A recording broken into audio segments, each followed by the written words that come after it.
బిగిట్ TV యాజమాన్యానికి నూతన సంవత్సర శుభాకాంక్షలు.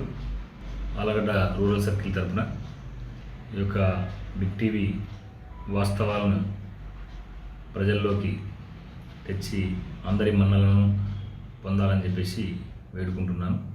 అదేవిధంగా ఈ సంవత్సరం జరిగినటువంటి 2023 సంవత్సరంలో ఆలగడ్డ రూరల్ పరిధిలో నేరాలు మనం చూసుకున్నట్లయితే దొంగతనాలు దాదాపుగా పోయిన సంవత్సరం కన్నా ఈ సంవత్సరం 14% తగ్గడం జరిగింది.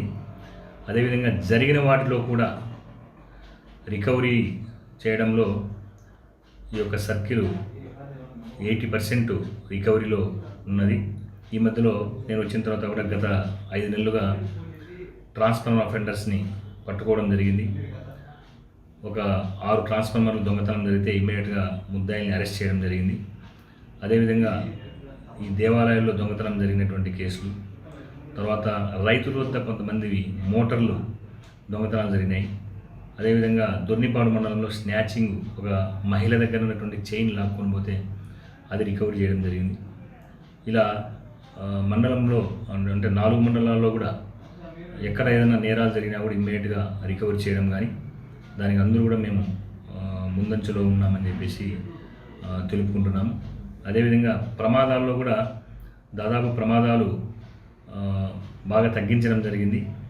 కానీ హైవే ఉందనేది ప్రజలు మర్చిపోకూడదు. హైవేలో వెళ్ళేటప్పుడు ఖచ్చితంగా హెల్మెట్ ధరించడము, అదేవిధంగా రోడ్డుకు ఎడమ వైపున 5 అడుగుల చివరిలో 5 అడుగులకి మధ్యలో ఒక లైన్ ఉంటుంది. ఆ లైన్కి లోపలే పోతే ప్రమాదాలు ఎటువంటి పరిస్థితుల్లో జరగడానికి అవకాశం ఉండదు. కానీ ప్రజలు మోటార్ సైకిల్ వేసుకొని రోడ్డు మధ్యలో వెళ్ళడం, లారీలు ముందు వెళ్ళడం, దాంతో కొంత ప్రమాదాలకు గురవుతున్నాయి. కాబట్టి ఫస్ట్ రోడ్లో వచ్చిన తర్వాత మోటార్ సైకిల్ ఎక్కడ వెళ్ళాలనేది కొంత ఆలోచిస్తే ఖచ్చితంగా ఈ ప్రమాదాలని నివారించవచ్చు అని చెప్పి కోరుకుంటున్నాను. కాబట్టి వాళ్ళకి కేటాయించినటువంటి రోడ్డు ఏదైతే ఉందో 5 అడుగులు చివరికి, రోడ్డుకు చివరికి ఆ వేలోనే వెళ్ళండి. వెళ్తే ప్రమాదాలు 100% జరగవు. అదేవిధంగా హైవేలో ఉన్నటువంటి వాళ్ళు ఖచ్చితంగా హెల్మెట్ ధరించే విధంగా, ఎస్పెషల్లీ సెల్ ఫోన్లు మాట్లాడుకోకుండా ఉండడం, తర్వాత ఇయర్ ఫోన్స్ వేసుకొని ప్రయాణించడం, ఇవన్నీ కూడా చాలా ప్రమాదాలకు దారి తీస్తాయి. కాబట్టి ఇవన్నీ కూడా మీరు పాటిస్తారని చెప్పేసి ఈ 2024 సంవత్సరంలో అందరికీ కూడా మంచి జరగాలని చెప్పేసి కోరుకుంటున్నాను. Thank you.